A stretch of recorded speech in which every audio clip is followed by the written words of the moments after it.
when did you feel like, okay, so I am a YouTuber? I'm a YouTuber now. Before you became Russian, like what did you want to become? I was never exposed to a pit latrine. If you were able to fulfill your purpose right now, what would that look like to you? It's a good one. How did you know? I am the one. Like, I'm less than because I'm of a darker complexion. Yeah. I saw you as the person to bring Jamaica to me. Love yourself. I'm still figuring it out. Explore. Welcome back to Relocation. Thank you so much for being here. Today we're doing things a little bit differently. As you can see, we're doing it podcast style because I have a special guest with me, my darling husband, Sean. Thanks for being here. Of course. Not like you had a choice, but thank you anyways. Never had a choice, huh? Thank you anyways. So today we're just gonna be, having a free-flowing, honest conversation. Gonna get to know maybe me a little more, maybe him a little more, maybe life a little more. I don't know. We're just gonna chill. So I'm gonna encourage you you can hit pause, go grab your popcorn, go grab your snacks, and come back because it's gonna be a beautiful journey and we're gonna relax together.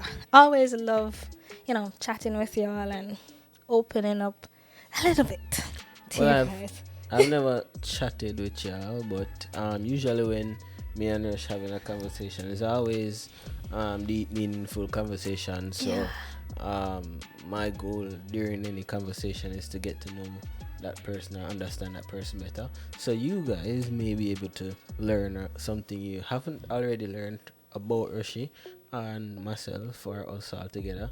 So stay tuned. Don't hop off. Don't skip a beat. Yeah, just stay tuned and I'm pretty sure you'll enjoy this. Let me get comfortable. How you feeling, by the way? It's Saturday night. It's Saturday night, but I'm feeling good. I'm feeling great. I just ate, so I'm especially feeling good. Just had my ackee, boiled bananas, and boiled Irish potato, and my belly full, so I'm feeling great.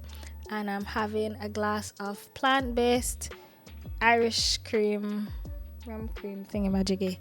Really Definitely good. feeling good then. Definitely feeling good. Okay. All right. How you feeling? I'm feeling great. It's I'm alive and I'm here and I'm with you. So I'm fantastic. So look like you're feeling great, and that's not very convincing. I don't know how to convince you no more than this. I mean, I'm just believe tired. it, I am believe it, I tired. believe it, I I believe need you. some rest, but I'm good. I'm feeling good. I believe you. So Where I do we know start? you probably already tell these people this story. I don't know if you did or not, but you might have. And I wanted to know, like, why you decide YouTube? How you got into this? So we're starting with the interrogation. Yeah, Yeah. Police button. yeah. Why you decide to do this? All right. How did I get into YouTube? Is what you're asking? Mm-hmm. So started YouTube by first doing hair videos. I know there's not a lot of hair videos on the channel now, but that's how it started. If you're an OG Russian supporter, subscriber, that's where it started. And I'll give it a backstory. So back in December 2016, I had just transitioned from having processed hair. And I was transitioning into having my natural hair. So I'd cut off the hair, bald. Bald. Almost bald, like really, really low. I'll probably find a picture and insert it. I've known you for almost 20 years, and I don't recall ever seeing you that way. So You see, the thing is, at the time, I was not very confident with that. So I wore a lot of wigs to cover it up because I wasn't used to myself having such short hair. And then when I'm not in wigs, I'd also do, many things to try to learn about how to grow it, how to get it to where I wanted to get to. Though it was a very treacherous journey.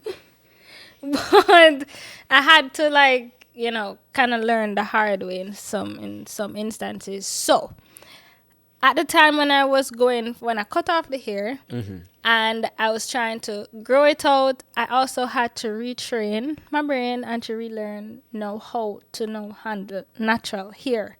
Because for the most of the time that I know myself, my hair was processed. Because before it was processed, of course, I had my natural hair, but it was so big and it was so hard for people to manage. So I'd go to the hairdresser, and the hairdresser would play eeny, meeny, miny, mo to try to decide on who's going to comb my hair, because nobody wanted to do it, because I would be the only client for the day and they wouldn't get to make enough money. So nobody wanted to do my hair. Oh, you'd have to pay me double.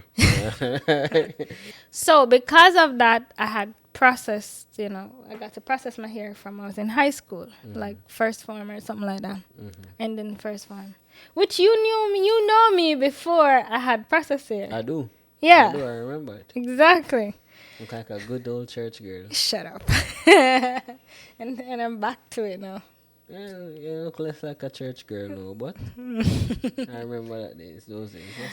So, anyways,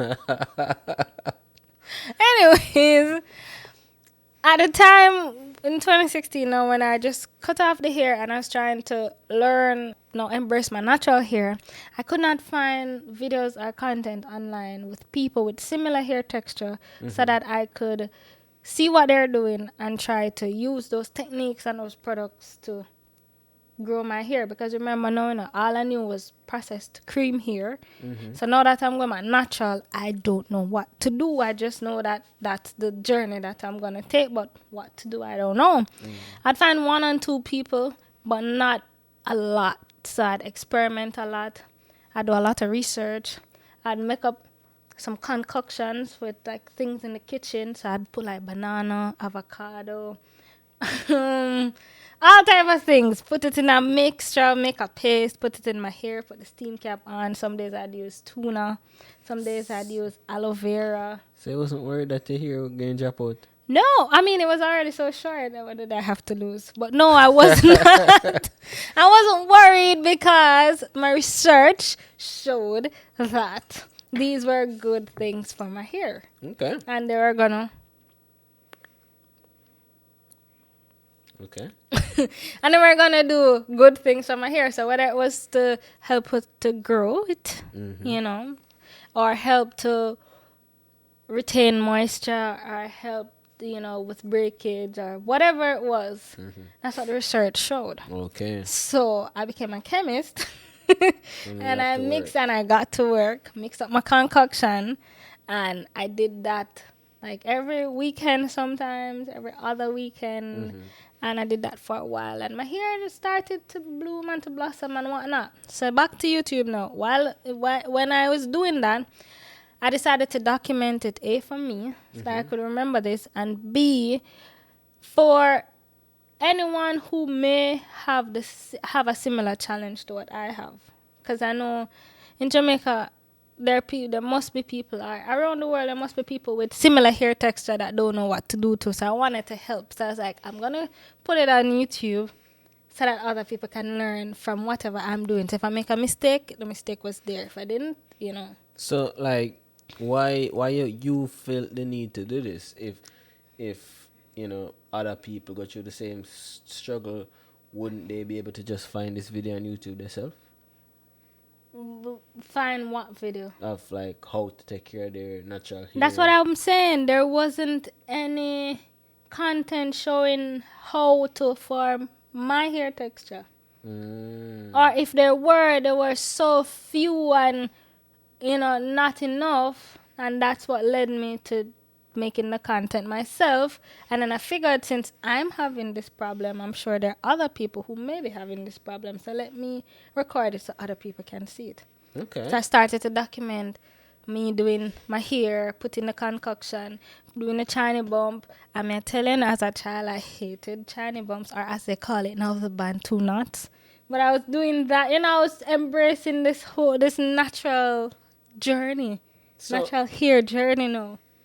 So, yeah, contradict yourself. You're contradicting yourself right now. Because you tell me you're embracing this natural journey to wear bare wig.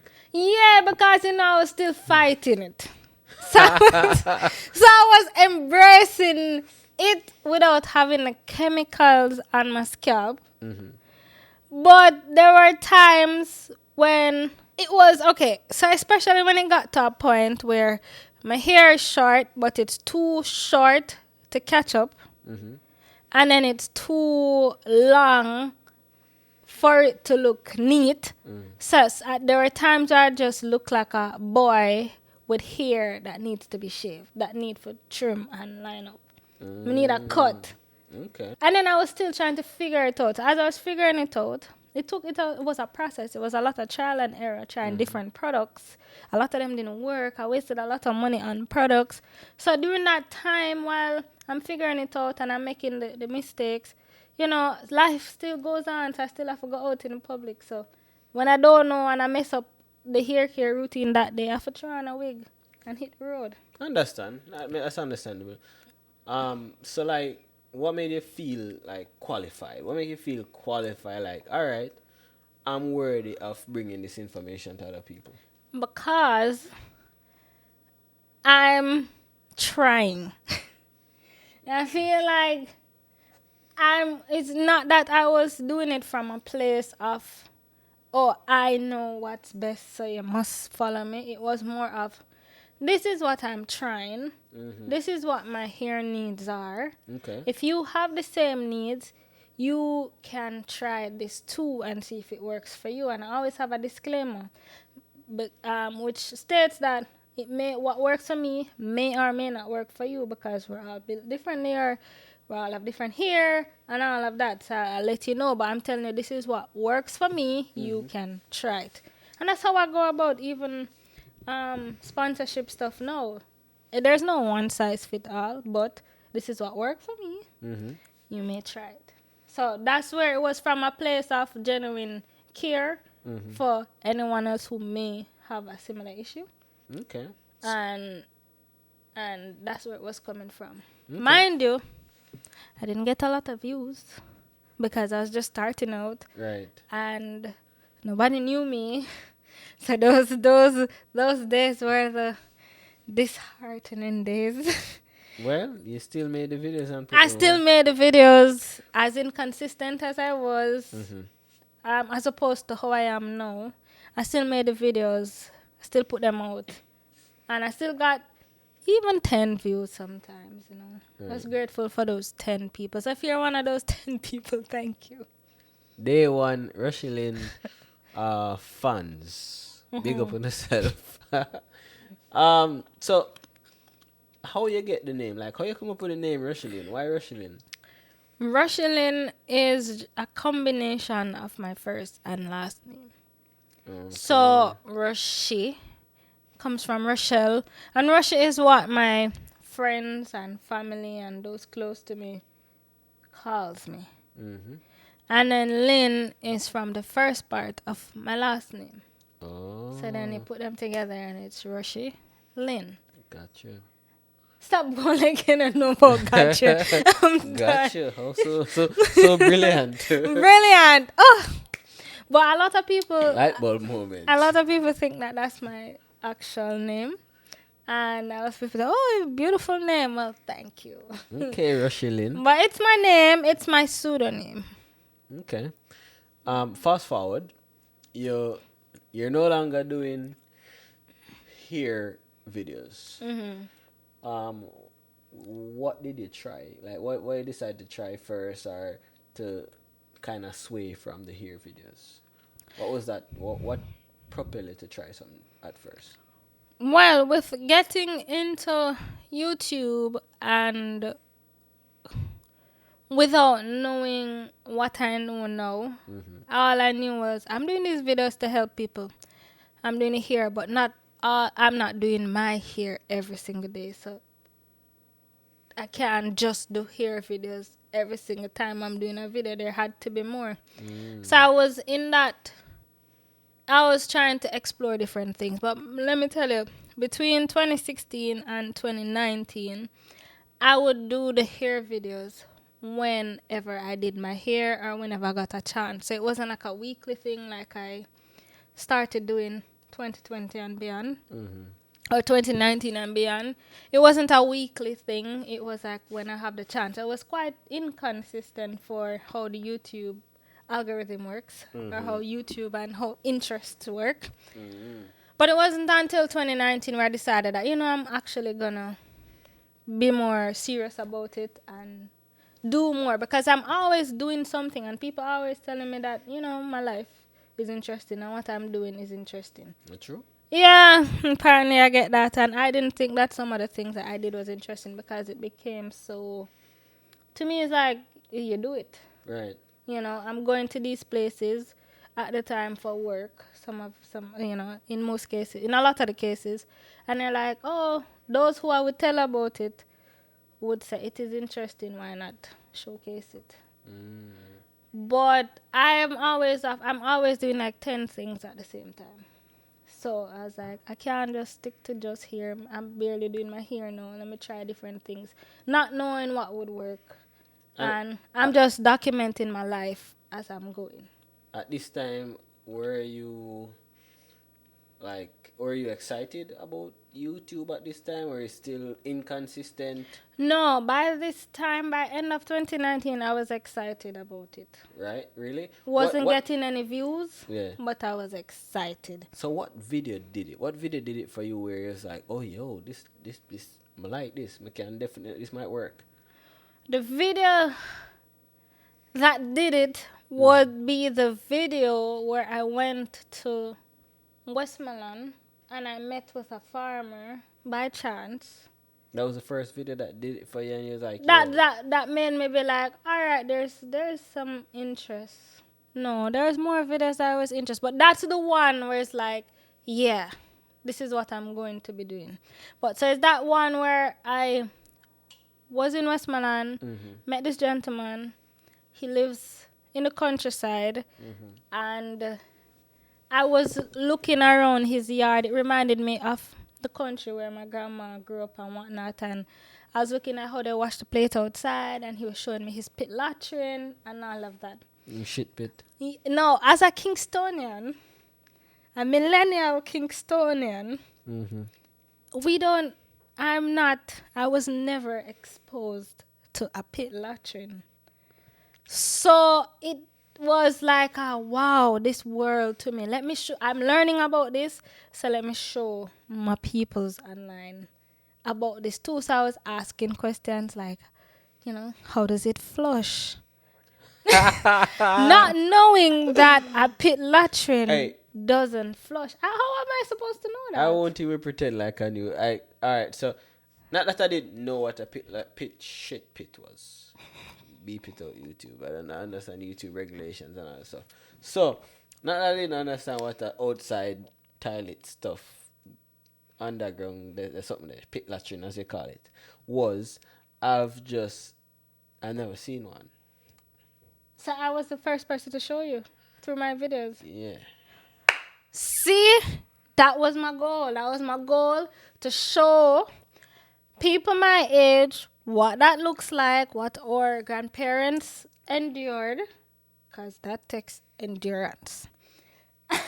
And to remind the people who have gone through it or have, lived that life, what it is. And also to get feedback from people, because I genuinely did not know. So I got a lot of feedback. Oh, she doesn't know what a pit latrine is. How dare she ask about how to flush it? I don't know how to flush it. As far as I know, I've always had a toilet all my life, and I was potty trained. Privilege. I don't have toilet too. I was potty trained, and in potty training, once you finish using the toilet, you press the thing and it flushes. So I see something that said this is where they go and pass waste. I'm assuming there's some kind of technology, even a manual one. I don't even know what that would look like, honestly. But to flush it, I didn't understand that you just do it and you leave it. So when him said there's nothing to flush it, someone said, so where it go? He was like, it just go in the earth. So I'm like, how it go in the earth? It just go in the earth. And I just couldn't understand, but that was interesting to me. That video went did well. It did well. It did well. But that wasn't Okay. the first video to do numbers. Okay. But that's the first one when I was like, what I can remember that I really like this. Which video was the first video that To do numbers, to do numbers? it was a carnival video. What do you mean a carnival video? So there was carnival in Jamaica. Mm-hmm. And I'm not a carnival soca person. Okay. Like, Neither me. Yeah. Not a So huge not fan. a huge fan, but it's a part of the culture. So hey, embrace it. Mm-hmm. But it was happening, and usually they have the road march and whatnot. Again, I'm not interested, but a lot of my coworkers were saying that we're going to the road march. Mm. So come on with us, come see me. And I'm like, I'm not going to stand up in no hot sun for no road march. Yo, it's one thing with sun and this woman here. She don't do sun at all. She afraid of sun. No, I'd rather not be 100% exposed in the sun. If I can find a shade, I'll take the shade. I mean, me too. Okay, that's all we're saying right now. That's my I'm kidding. So I did the carnival was there. And I was like, I'm not going to stand up in no hot sun. So they're like, all right, I'll come in the evening though. So I went in the evening. So I was just there willy-nilly just recording. Then I took it. Then it finished. Road march ended. I went home, stitched it together with very, very little editing. Little to no editing. Put it up. And then it just went viral. 500 and something thousand views. Wow. And that was my first bout of any form of virality or subscribers or whatnot. I bet it was the people who wanted to see what was happening for Carnival, was searching during that time. Maybe the other Caribbeans, people in the diaspora, who couldn't make it to Carnival and wanted to see like how it got down. For example, that's how Sting make videos from Sting or Sumfest and that sort. Because people that are foreign and can't see come to Jamaica to go to a Sumfest. Yeah. So it was definitely more outsiders than insiders. Surprisingly, it was a large Indian demographic. So it was a lot of people from India. A whole lot of people. So I was like, yo, video reach all the way in India. How did that make you feel? And I was like, what? So that made me feel good. Like, first of all, I was like, really? This is the video that's gonna go viral? The one that I was the least interested in? Yeah. The one that I did barely any work on. I spend the least time. That looks like crap. This is the one. And then, after I got over that, I was like, wow, people from India, people from all over. So it was like a whole lot of views. I went to another carnival party the following day. Mm-hmm. It's one where it's like an overnight party. Mm. And it's paint up, say, have scandal bag on your head and all that. Juve type party. Mm. Sleep? Want to sleep? So I went to that and I recorded that as well. And that also gave me my first like 100,000 view video. And I'm like, wow, getting. So at the time I was at 1,000 subscribers. Okay. That brought me up to 4,000 subscribers. Wow. So you can imagine. However, the roadblock with that is after the people came for the carnival and then when I went back to posting my next video right after, 50 views. 100 views. And I was like, so where's all these people that came? And the thing is, that's where you go wrong when you go viral in an area that you're not in. It actually hurts you more than it helps you. So were you doing these Westmoreland video like you mentioned, these other videos before this Carnival video? Not yet. So how you like... That Westmoreland came afterwards. So Carnival video was like your first... Wow. Maybe people want to see this. First, wow. All right, I was doing more videos in Kingston. It was after that I went out of town and did that Westmoreland. Okay, gotcha. In fact, I capitalized on COVID. COVID was what, 2020? 2020. Yeah, so like I remember when I first found out you're doing videos, YouTube. When I first found out you were doing YouTube, I was like, okay, all right, my friend, go on do your thing. But I wasn't particularly interested in whatever the hell you were doing. It wasn't nothing that I would sit down and watch. Until you start showing me other places in Jamaica, because of course I visit quite often, but I still don't know every crevice of Jamaica. So when you start showing me and start teaching me about Jamaica, it was good because of course I left Jamaica maybe 8 years at the time. So that's when I started watching. That's when I got a lot of my subscribers from now after doing those videos. Doing that video, a couple of those videos, and seeing that I was getting good reception. And then I continued doing the videos. Continued doing the same style of videos, tweaking it a bit.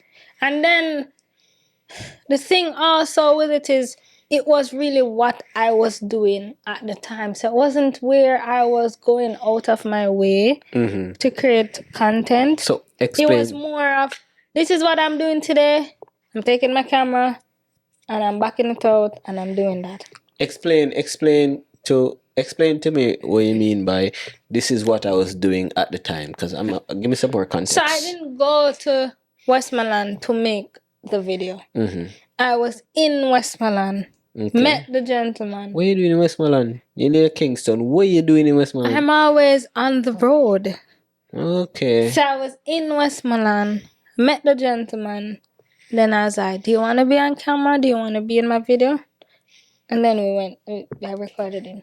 Okay. So a lot of the videos is what I was doing initially. So this is what I'm doing. This is what I'm recording. I'm not going to record it. I'm going country. I'm going to record my journey.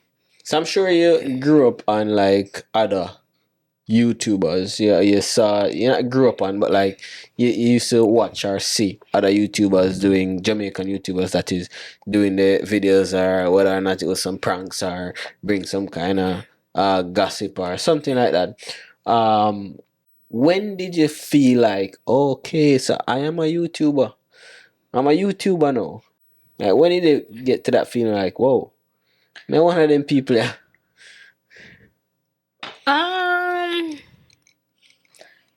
These are some questions nobody has asked me before, so I really have to think about it. Of course. When did I feel like I'm a YouTuber now?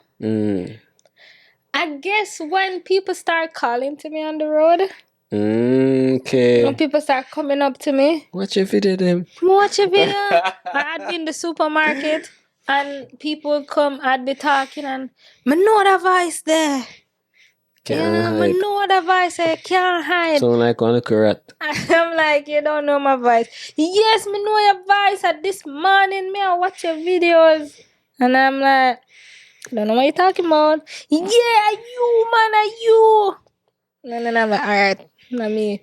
So when people start coming up to me, people start emailing me and telling me how much my videos help them. They're going through whatever problem and it brings ease. Or how nostalgic, people tell me how nostalgic the videos make them feel. They've been away from Jamaica for 40 plus years and good to see Jamaica, or good to see a young person showing them things, and have a lot of older subscribers. And a lot of them would tell me, it's good to see a young person teaching me. I'm 50 or I'm 40 and a young person coming and teaching me things that I should know but I don't know. But I don't feel no way because you make it so easy and you make it so easy to understand, and I feel like I can relate to you. And so people tell me, oh, I feel like you're my daughter, or I feel like you're my sister, or you're my granddaughter. And people would tell me, I'm traveling to Florida or to New York or wherever. If you ever come to New York, you always have a place to stay in my house. Or if you come to this place, you have a place to stay in. My daughter moved out, gone college, you can take her room or have a, all the stories. So I guess at that point is when I'm like, okay, I'm making an impact Mm. and I'm meeting the objectives. Right. Because there was a moment, a time where there's a shift from I'm doing this, and then there's another time now where I'm doing this. There's a purpose, there's a mission, you know, there's people watching. Yeah, and I won't even lie to you. At that time, I can say I was I've always been a close friend. Yeah, you can say a best friend. But that's at that time I became a fan of what you were doing. And in the sense that you were bringing value, a value that you're bringing content that I valued, or what I find to be valuable. Of course, there are a lot of people in Jamaica doing YouTube content, but it wasn't what you were doing. You were bringing actual value. Other people, they bring some news, they bring the jokes, the pranks, something to make you laugh. You were bringing actual value that you can leave with and say, oh, I learned something today. Yeah, and that was thanks for that. I'm happy that's your takeaway. And that was the feedback that I got from almost 100% of the people. And that was my objective of each video. Each video my objective was to make sure that people feel learning something new. So learning something new or remembering something from their childhood or being able to relate to something, sharing another perspective on something or pulling on something where get them to think. So it wasn't just I'm doing this video for doing this video's sake. There's an element of storytelling in each video. Even as simple as it is, I'm just going to country. But it's never just I'm going to country. I'm taking you along the journey to country. I'm showing you all that's around, or as much as I can show you, telling you about the history of Flatbridge, what I learned, what I know, showing you the hills, how people get water there, or how they get this, and different things. There's always dragging the memory, introducing something new to you, putting a new perspective, and ultimately helping. And that's why I was very careful in picking the topics that I wanted to showcase. Okay. When I really got serious. So like the maroon topic, I knew that we're living in Jamaica and a lot of people to this day still don't know that there's this other grouping of people living on the island that don't consider themselves being in Jamaica. Right. I remember when I first told you I'm going to Akompong. And you were like, what is Akompong? Do you remember that? Yeah, I don't remember how the conversation started. I remember we were having a conversation and you were telling me, I was telling you, I think you might have posted a video about maroons. And I was like, wait, these people real? Yeah, exactly. Them people are real. Hey, excuse my ignorance, but I remember even asking my sister, like, you didn't know about the maroons? Them live in Jamaica. Yeah. I mean, I know about Nanny and them dep on the $500 bill. $500? Yeah. Yes, Nanny dep on the $500 bill. Was the old one, because now them have 2 euros sharing the money now, but that's for another story. Them and the money I can different talk this. Different story. Nanny dep on the $500. That's all I know about the maroons. And she do whatever she do back in them times with her back part. But right? But as far as real actual people being maroons and this whole sovereign idea and independent of Jamaica itself, them have a whole different state. A whole different leader, a whole different laws. It was new to me. And my sister was like, when I tell my sister, she's like, so they never teach you this in our school. I mean, I said, either them never teach me or you weren't paying attention. But I didn't know what it is. So you tell me you started, and when I was telling you this, you were saying that's when you tell me about a compound. Yeah. That you're going to a compound. So before I even did that video, I kind of did like a mini survey with the people around me, asking who knew about the Maroons, who knew about a compound, and nobody barely know anything. Really? Right? So I don't feel so bad no more. No, man, a lot of people, you are not an anomaly. Trust me, a lot of people did not and still do not know that these people exist. There's no more knowledge coming about. So I was very, very, I felt very led to do those videos and to showcase that, like, I still have a book of content around Jamaica to do that I wanted to do.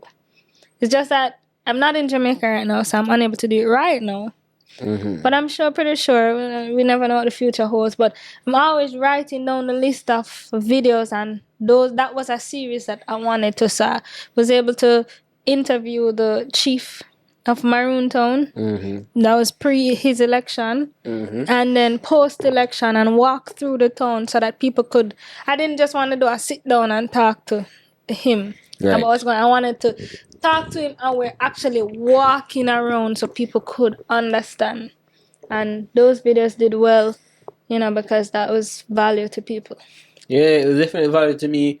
I remember telling that I was excited about you going, because then I could have learned more about this place where I thought I didn't get any lesson on in school. Hey, if you're one of my teachers and you're watching this, or old time teacher, long time teacher, and you're watching this and you actually taught me this, sorry, I probably wasn't paying attention. He wasn't. But if as far as my knowledge and what I can remember, I don't remember learning anything of this. So I was excited when they tell me say you're going to a compound. Yeah. So I couldn't wait for the video to come out.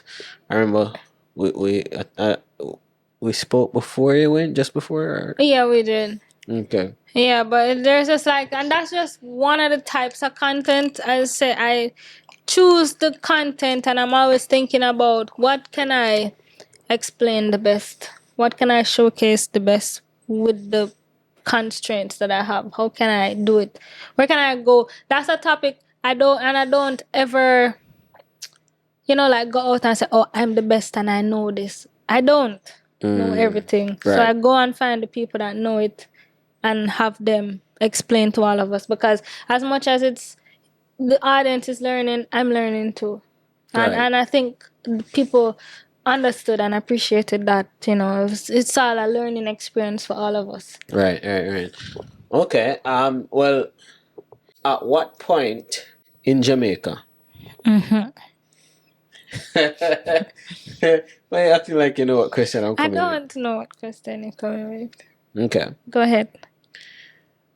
Well, let's just say I saw you at some point as the person to bring Jamaica to me and the people.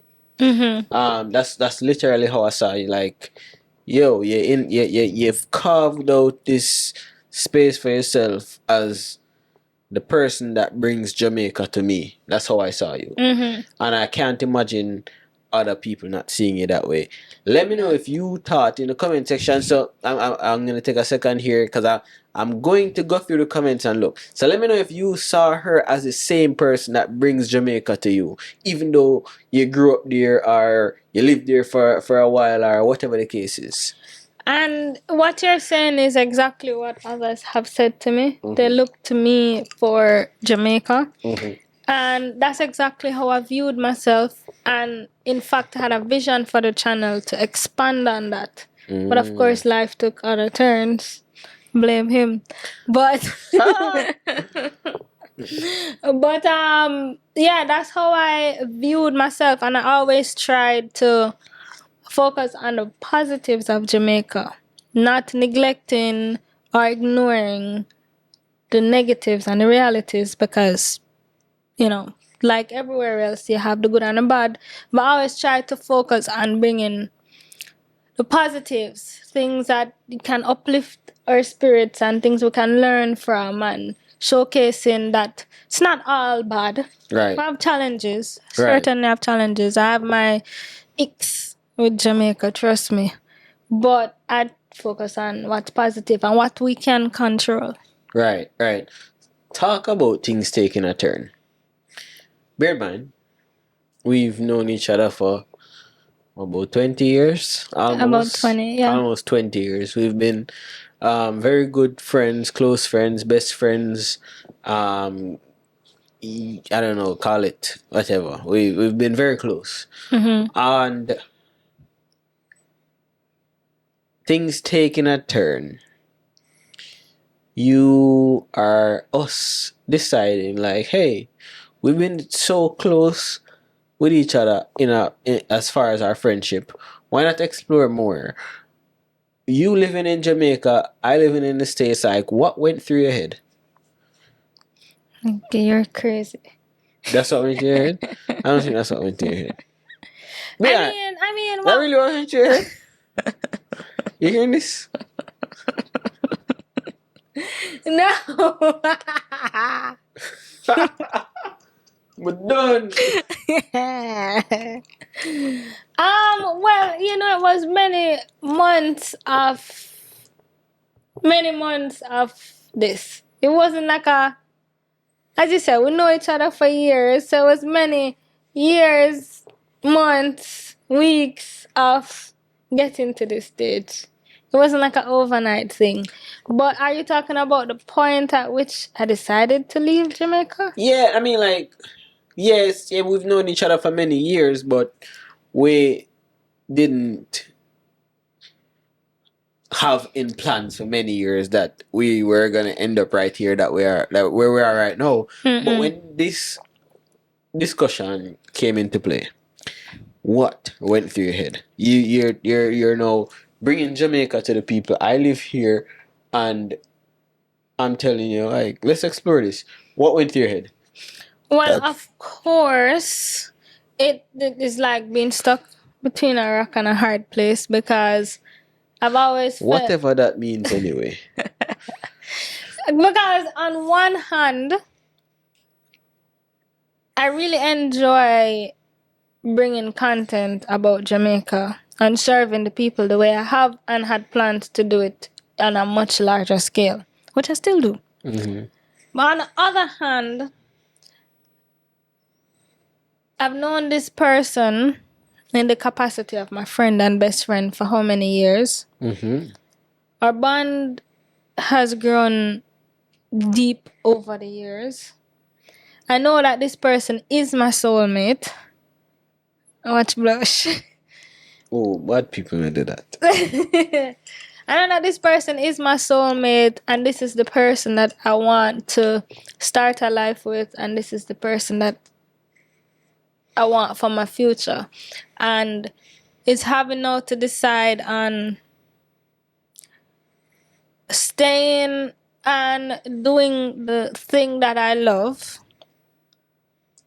and staying in that and be unhappy emotionally and internally, or being with the person that I love and figuring it out. So it's a very hard decision, because it's like I knew that the channel was gonna take a dip, because I've built an audience on that for a long time. That meaning Jamaican content. Jamaican content, just bringing Jamaica. So my niche was Jamaica, all things Jamaica, because I was showing lifestyle, real estate, history, culture, Jamaica. And I'm known for Jamaica. But then me not being in Jamaica, it's difficult to show Jamaica, because whatever else I'm going to show, it's not Jamaican. The people were there subscribed to see Jamaica. So it's a very hard decision to make. Do I stay? Yes. Do I stay and serve the people? And do this thing that I like? Or do I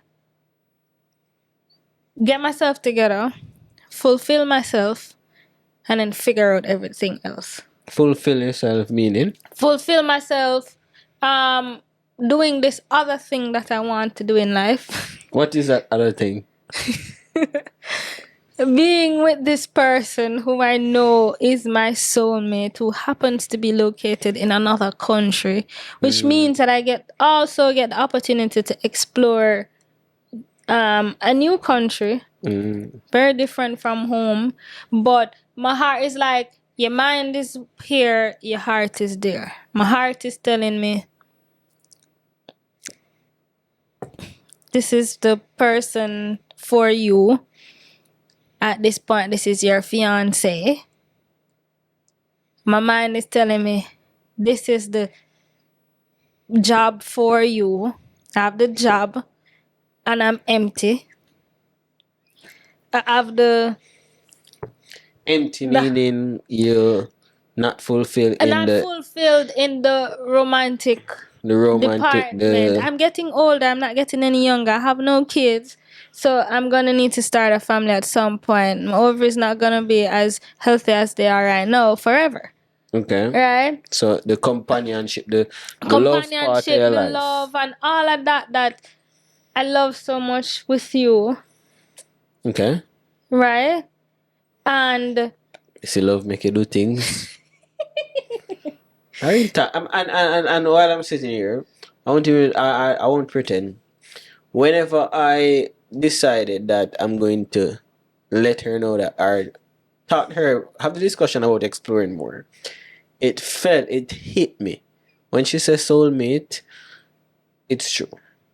Whereas, it feel like, and at this time I've never had a spoon of rice from Lynn, as Uno know. I've never had a spoon of rice, but it feel like, you know, you say woman time man with stew peas. It feel like me eat a pot of stew peas from her. I'm stuck. Like this right here, so say this feel right though. And I just expressed that to her. Yeah. So there's a whole lot of story there, but so it was like choosing between continuing YouTube as it was, but being empty on the inside from not having the companionship and everything else that I so desire, or exploring that and then figuring it out, figuring my way back out to doing content. I know that the content will still be there. I can figure out to do something else, or find my way right back to Jamaica to do that. At some point, figure out how to do that.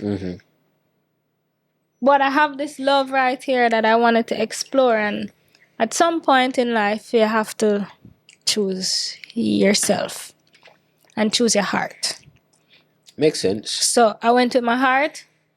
And we're still here, still doing YouTube, just not on Jamaican content specifically at the moment. But things might turn around. And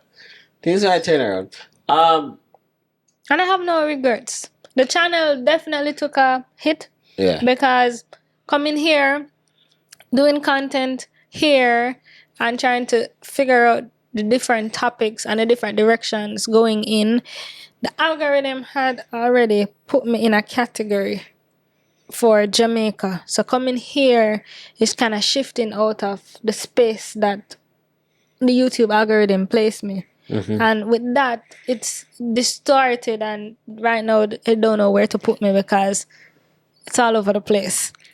However, we're getting back to where we need to get to. You're still figuring it out. But I have no regrets.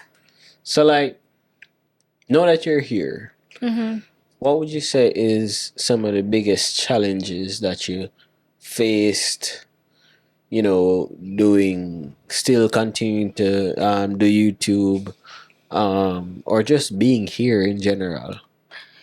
Some of the challenges with doing YouTube is that because my content was so heavily focused on Jamaica and doing Jamaica life about Jamaica. That's my area of expertise. Mm-hmm.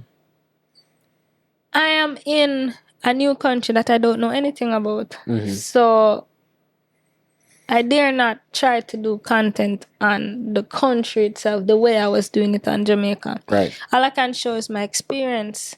And as I said, the way how YouTube algorithm is set up is you're placed in a niche, you're placed in a category for videos. So that's where YouTube has me, but I'm not there. So it's a little all over the place. So that's been a challenge trying to get my content to even reach the people that are already subscribed to me, let alone new people. Gotcha. So that's one challenge. And as far as the challenge itself, like what has been presented to you? What, like, how is it a challenge? It's a challenge because if the people are not getting the notification, some of them Right. that I've posted, then it doesn't go to them, right? Mm. And I don't have any control over that. The algorithm. Two, I know a lot of people were subscribed to see Jamaica. Right. And I'm not posting about Jamaica. Mm-hmm. So I've lost a lot of people for that. And I have no bad feelings or nothing towards it. I understand you came for Jamaica. I'd hope that you stay for me. I know you say you don't have any bad feelings, but like, how do you feel about that? Well, as I said, I wish that they would stay for me because they know that no matter what I'm doing, I'm going to provide value. Just keep asking to just give me some time to figure it out because I'm in a new place, in a new space, trying to figure out everything. I agree. I believe that you will. It's all brand new. I believe that you will. No doubts that you will figure it out. And But at the same time, understand. Okay. And if you're still here and you're watching this video, I want you to do me a favor, just because I'll be in the comments. I know she checked the comments also, but I'll be in the comments and I'll be watching to see if you're a day one Rushlin fan. Comment day one right now. Just take a break right now and comment day one and let me know which one of you guys are day one Rushlin fans. Hey, I'm looking forward. I'm looking forward to seeing you. And if you're not a day one, just comment. I love you, Rachel. So, being here, no. Not being in Jamaica, not being able to give your fans, give your audience the Jamaican feed that they came looking for. Yeah. Do you have a new sense of direction, or what's the thought process right now? What are you thinking about doing? Like, what are you thinking about? What direction are you thinking about going? I'm still figuring it out. Exploring. I'm still exploring the same way how when I started out doing here, and then I was doing Kingston, Right. and then I went into going country vlogs, and then that started working. I doubled down on that, and then I was helping someone to find houses, to find an apartment to rent, and then I started. That's what birthed the house hunting series that I was doing. And then that was getting good reception. I doubled down on that. So it's the same way how I, explore these different topics while I was in Jamaica to test to see what people like is the same thing I'm doing here. Exploring different topics, different angles to see where is my place here. How can I make it? What can I do? Right. It's been challenging some of the times, figuring that out because it's all brand new. We're in a brand new country and a brand new life, and life is lifing. Right. I feel like at the end of the day, we all are directed to our calling, our purpose. And what do you think your purpose is? Like, what do you think? Rushing, I would say a government because that's how I know you. But what do you think you, as the individual, as the being, as the spirit, what do you think your purpose is? I think my purpose is to share knowledge, to help, to teach. I think I was put here to help those who can't help themselves. or don't otherwise have the help that they need or the knowledge that they need. Okay. So I'm here to help. And in different ways of helping, different forms of helping, and one of the big one is through content. So education. Really do think. You said to me that you feel like you see yourself, or you feel like you're a teacher at art. Like you feel like inside you're a teacher. You think that in your content you bring out this knowledge to people. Like you think that you're expressing that through your content. I think so. I think it comes naturally. It's innately. I'm always somehow, even unintentionally, just sharing some kind of nugget, some kind of snippet. Like I posted a video yesterday, and it's not much, it's not a lot to the video. It's just like a day in the life. But I watched the video. It's a lot to the video. Okay, thank you. But like even in the beginning, just the mere fact I'm showing you what I use to clear bumps and acne from my face. Very simple. By putting lime on your face. Now a lot of people don't even know that, and it may seem very trivial, but that's still some kind of nugget that I got from you.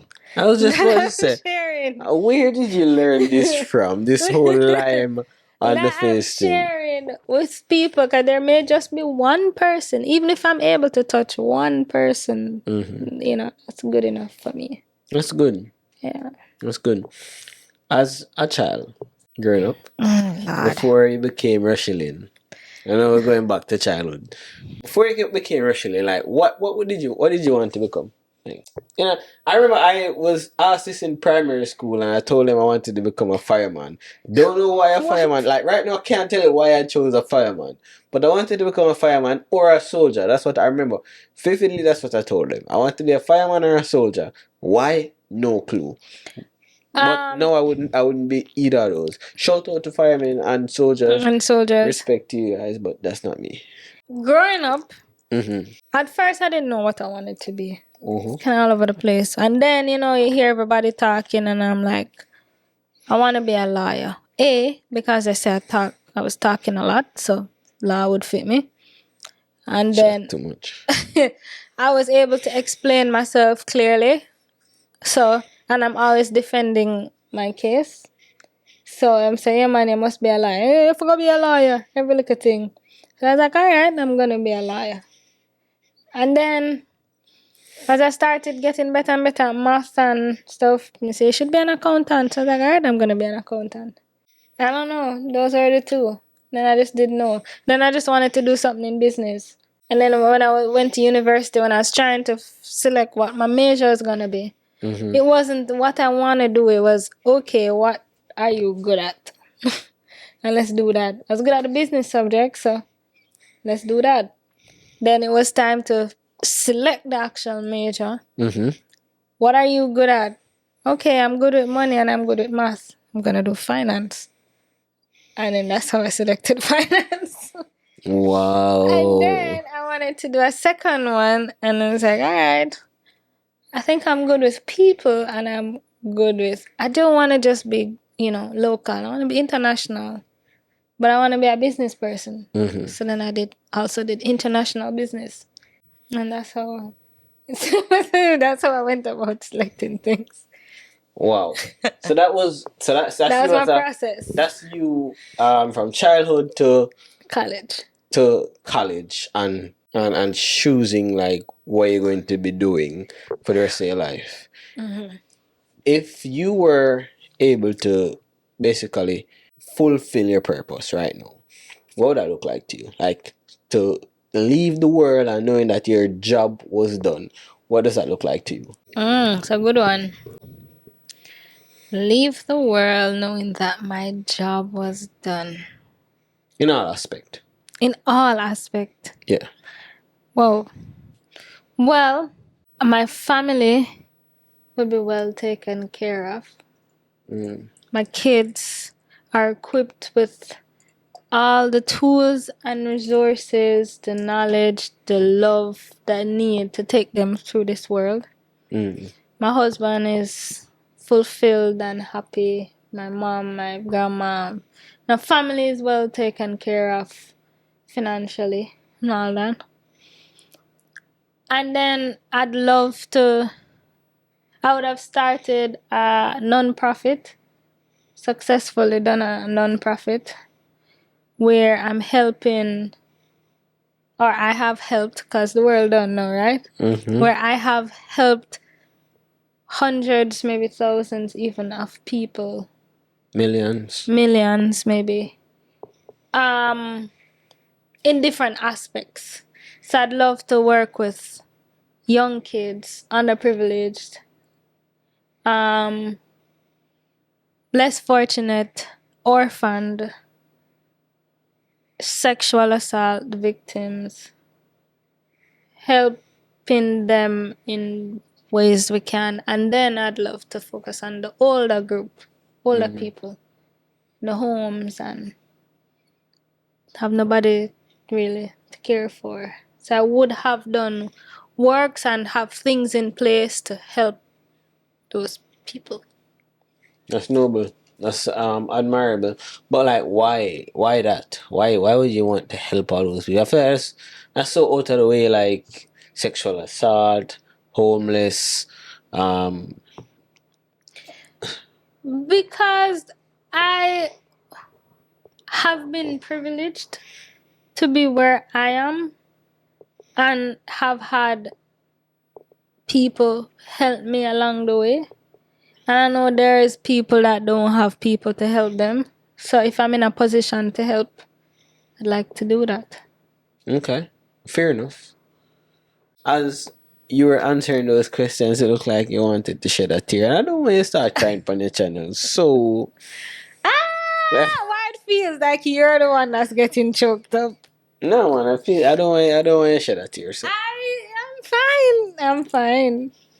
I do get emotional about stuff like that, but I'm fine. I'm good.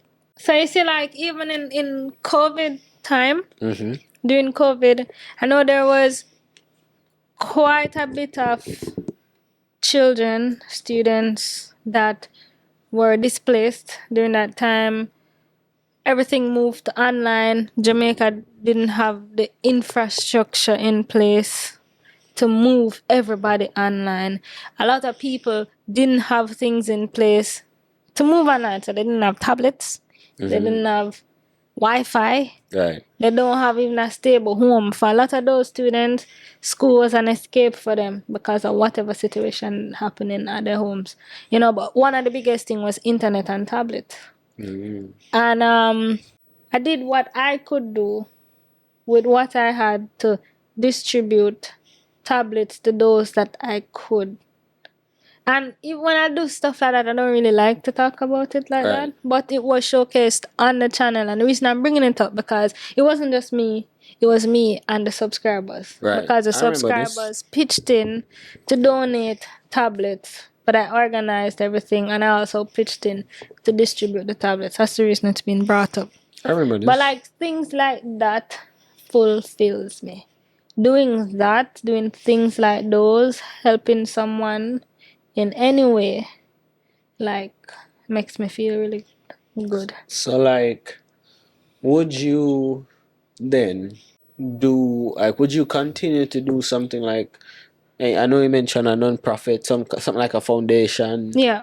Where you're continuing to help people? Yeah. And as far as you helping people, like in what ways? How would you be able to do that? Still by the support of the subscribers, or what? Like you have ways that you have in mind that like how would I be able to serve everyone that I feel like that I'm placed here to serve? Well, the spectrum is so wide, but of course you have to start somewhere and then you work your way up. Right. So in terms of how I'd have to figure out the different groupings, I've always had this since a child. I just thought about it. Ever since I was a child, I've always had this thing where I wanted to go in the prison and not go to prison. but go in the prison and to talk with people in there Okay. and help in some way. Okay. But I don't know. I don't have it all figured out yet. This was my thought as a child. You want to go in the prison, help out in some way.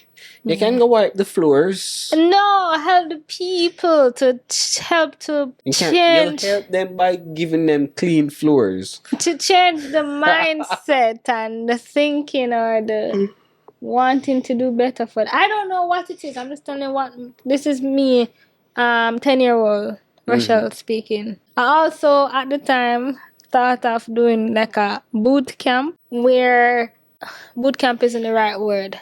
A facility where rude children would come and would try to help to mold them, to help them to be not rude. This is 10-year-old Rochelle speaking now. Okay. There are those, but yeah. Yeah. And the third thing at the time was for domestic violence. A facility for people who are the abusers. The abusers. The abuser. Okay. Because it's one thing, Do you feel like you know them people, it's like we need to save them syndrome, like the save them syndrome. Do you think you have the save them syndrome? Probably. Like, I need to save this person. Probably do. Maybe you should, before exploring some of these things. But this is me telling you. I think you should talk to somebody. But this is me telling you what 10-year-old Rochelle. Yes. Well, so this is not something that I just get up today and be like, oh, I just want to help the world. No, it's something that I've carried all through life, and then it just manifests in different ways, helping. So this is something as a child where I'm like, I want to do that, and it was for the abuser to provide, to one, help save them, to get them out of whatever it is, provide some shock value, so it shocked them out of wanting to commit those things. No, I get you. I understand. But this is me telling you, the purpose of me mentioning this is that this is me, the things that I thought about as a child. Right.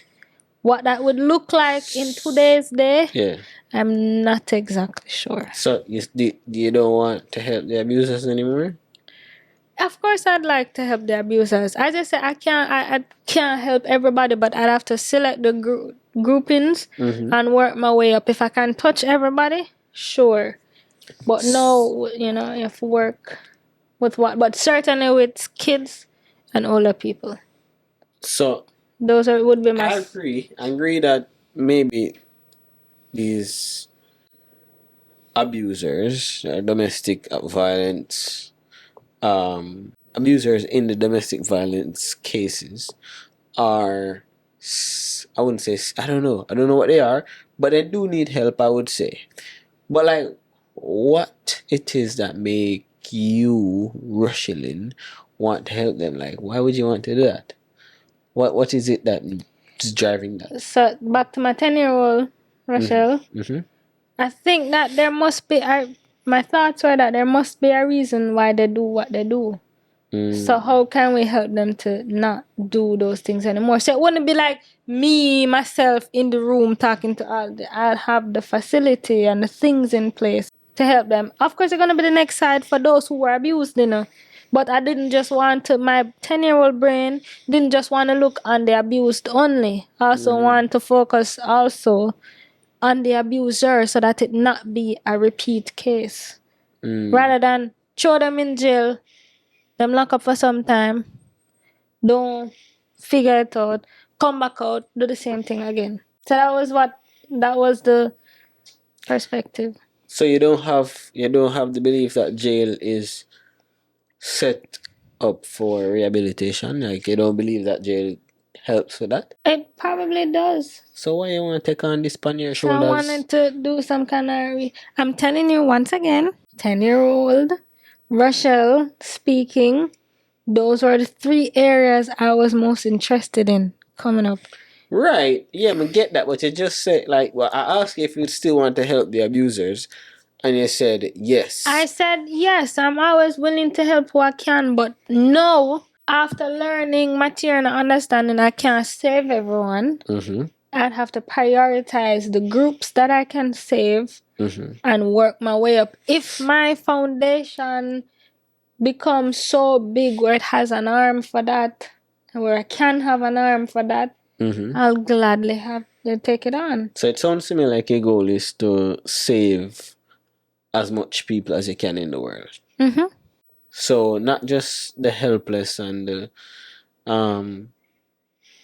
I can't make it through this life by myself, all on my own, no help, but even the ones that turn people into victims.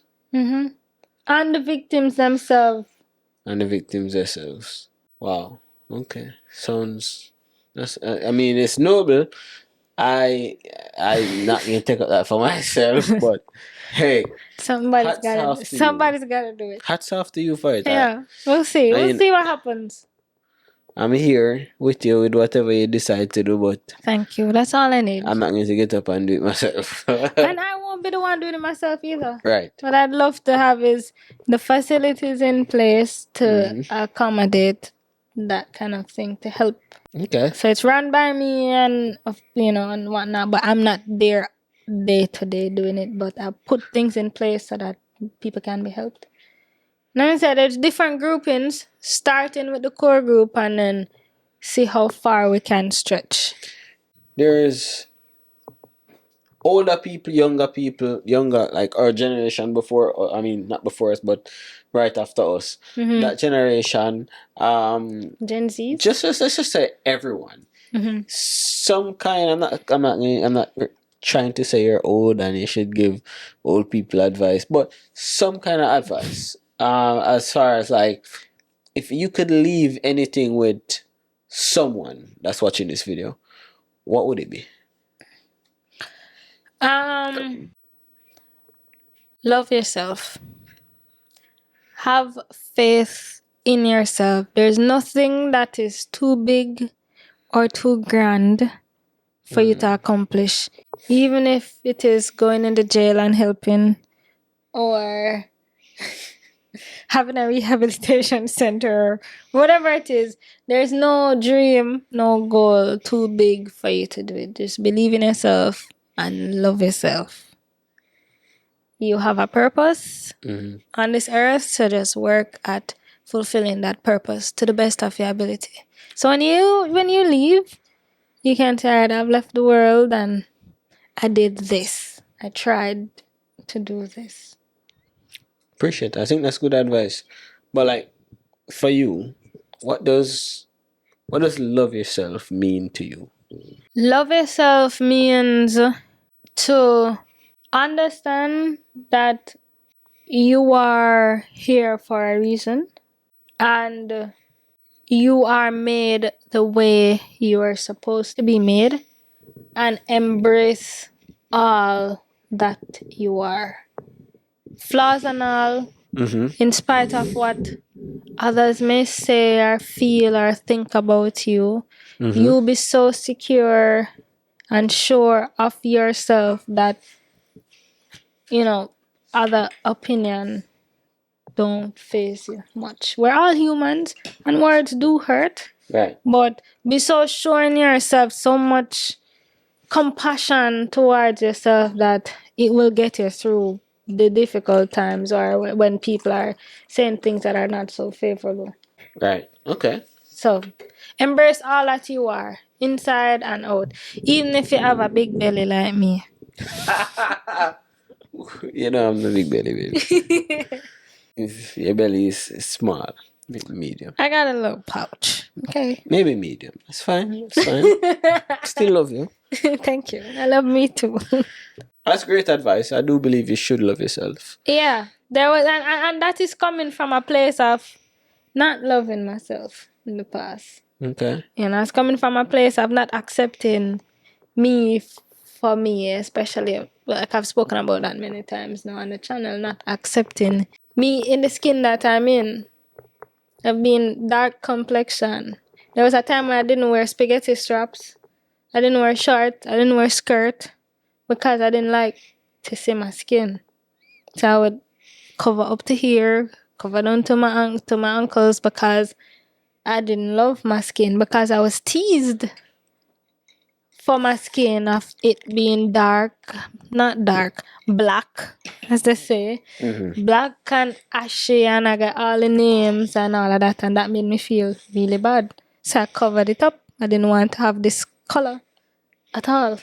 Wow. So it's coming from a place of knowing what it is to not love yourself and accept yourself as you are.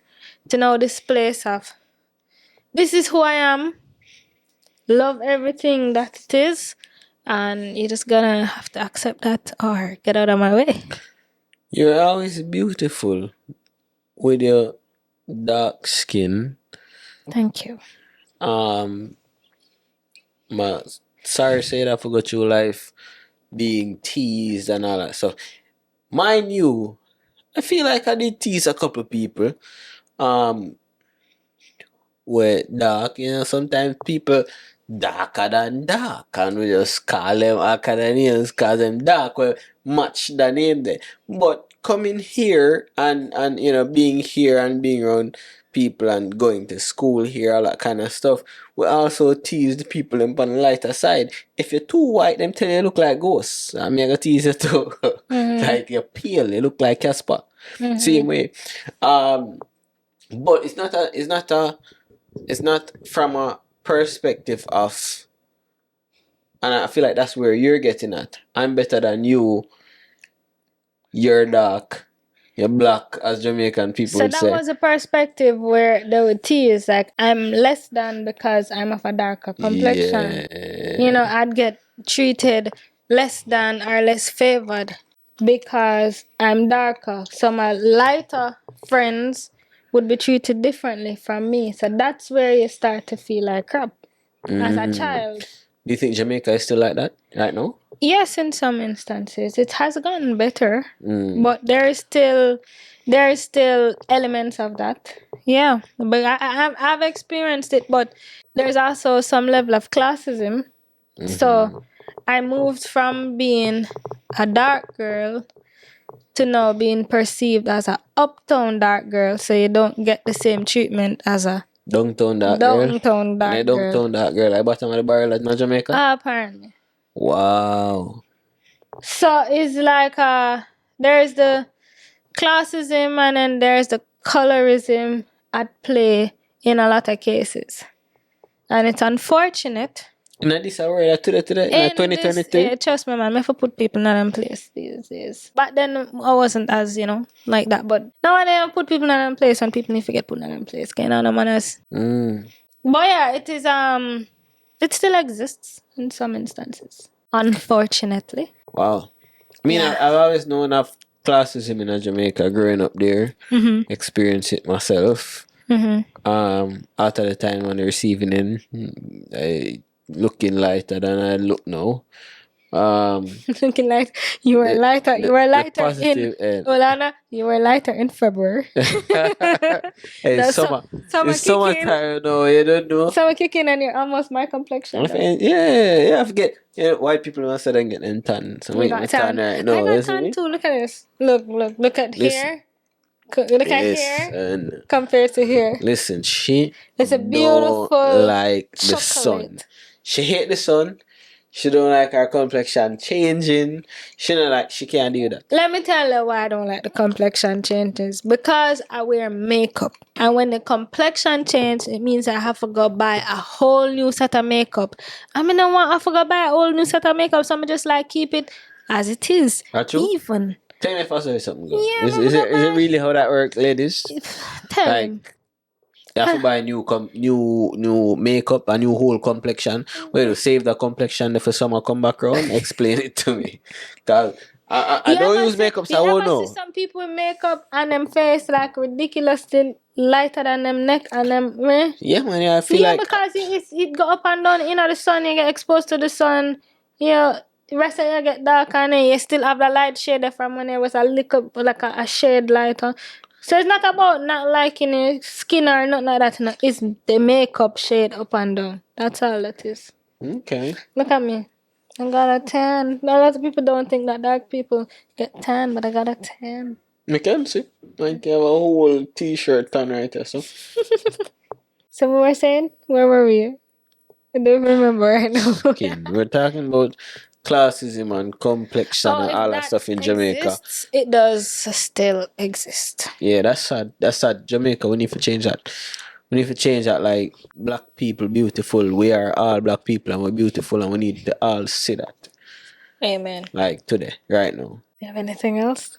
Eh, Are you to cover the show today, no? That's how it seems, man. What if you have a question for me? But just answer the question. No, it feels good to be able to just allow someone else to take over for a while. Wow. I'm sure the people them want to know something About me. you? Ask me something so them can find I'll out. ask you in another video where I'll flip it on you and it's all about you.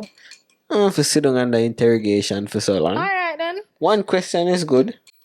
How did you know that I was the one? Or I am the one? See, I'm a spiritual person. And the day or the last time I saw you, before the calling came, God talked to me. God said, youth, this is it. I right here, so right now, if you don't move upon this, I don't know when or if I'm going to send you somebody else. And we just move, because God tell me to move. But you said this is before the calling? What calling? Yeah, the calling, God called me and say, yo, I'm pick it up. And instead I send somebody your way right now. Sean, stop it. No, stop. No, I'm being for real. God called me and say, yo, I'm sending somebody your way right now and this is it. If you don't move on this, I don't know when or if I'll find somebody else for you. So you're gonna sit here and tell lie on God? God no. So again, I'm gonna ask you, how did you know that I am the one? God tell me. But like I'm honestly very spiritual. I'm telling you, it's not a joke, it's not a lie. Of course, God didn't call me on the cell phone and tell me, but from our interaction, from connecting with each other, something spoke to me, and I believe that's the spirit. I remember when you first told me, and I was like, Of course. that's for another story. Of course. That's for another day. But I'll leave you with that one. Comment below if you want to hear that story. I don't want to hear nothing, man. Too fast. So.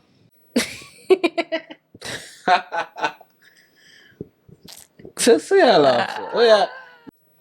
This is where we're gonna leave the people tonight. Well, I think we had a good conversation. I like talking to you like this, and I get to learn more from you. I learn more about you, and hopefully, your subscribers get to learn more about you also. It was great sitting here and talking with her. So it was definitely great talking to you too. We don't do this often enough because we both are so busy. But when we do, it's usually like this. I guess you can let us know. Often enough. Come in front of the camera? No, like talk like this as much as I would like to. We do. When we do, it's always great. I think we talk like this all the time. No, I guess it's not often enough for me. We talk like this every Sunday. It's about one day a week, but again, often enough. So you want to talk like this more than every Sunday? Yeah, I feel like we should talk. But we talk like this like during the week too. We just don't sit down in front of a mic like in experts. No. You want like the whole thing? Like sit down and really talk. Like how long we talking now? Probably like an hour. We've been going for 1 hour and 30 minutes. That's good. Yeah. We do talk on Sundays too. Yeah. Like we have time carved out every Sunday where we sit and we talk to each other. Yeah. And we talk about alright. So this is we have it's called our Sunday talk. We have a thing that we call our Sunday talk, and we just basically kind of review the things from the previous week, the past week in our relationship, the good, the bad, the pressing, the everything, future planning, the everything really, as far as budgeting, our relationship finance, is concerned. everything. It's like work. You have meetings for work. Well, we prioritize like meeting once a week to just discuss because sometimes where we're at. Sometimes things happen during the week, and if it happens, like, we'll bring it up and discuss it. But then some things need a much lengthier time, like a more deliberate time allotted to that to really go through and to figure out whatever that is. So that's usually reserved for the Sunday talk. So, as you said, highlighting the highs, the lows, planning for the future. What we did well, what we could have done better. What do you think about things like that? Talking more like this on video. Let us know what you think about this. Like just having this conversation more, having our not necessarily because our Sunday talk is more intimate, but like kind of touching on topics that may come up in our Sunday talks on video, so that you guys may be able to relate to it. What do you think about that? Let me know if that's something that you'd want to see from us. Yeah. And put in the comment section. Yeah. Well, thank you so much for hosting the FAMIELIN show today. Did I? You did. I allowed you to take over, and you did so well at it. Mr. FAMIELIN, they call you. That's true? Yes. Who called me? Yeah, no, it's Mr. FAMIELIN. So there's FAMIELIN, there's GRANNYLIN, there's MOMMYLIN, and there's Mr. FAMIELIN. That's true. Yeah. Mr. Them go. Mr. Wow. Yeah. Wow. So thank you. I feel my age. Yeah, thank you so much, baby. You did a wonderful job and great line of questioning. Some things that I didn't think about before, and was able to kind of deep dive a little bit. So thank you. You've always been great. Love you loads. Thank you all for watching. Let me know what your thought on this style of video is. So let me know if it's something I should continue. As I mentioned earlier, we're still testing out different things to see what works and what doesn't work. So let me know. I really do appreciate your feedback always. Thank you so much for being here with us. Appreciate each and every one of you. And this is where I'm going to end for today. So I know you guys love hearing me say, let's go, let's go, let's go. But the only place we're going right now is to our beds. Let's go. But let's say it anyways. Ready? Let's go. Let's go. Let's go. Let's go. Let's go. Go. You were supposed to say it. I did. You just loaded on me. Good night, guys. FAMIELIN, with the vlogging. FAMIELIN, a good sing thing, DIY thing. Traveling, exploring, touring. A little ear thing, a little teaching. A be a fun thing, cause she not boring. Like, share, comment, subscribe. Watch every video, member say she not hype. Like, share, comment, subscribe. Watch every video, member say she not hype. Hey, it's FAMIELIN. Remember to like, comment, share, and subscribe. Cause she not boring.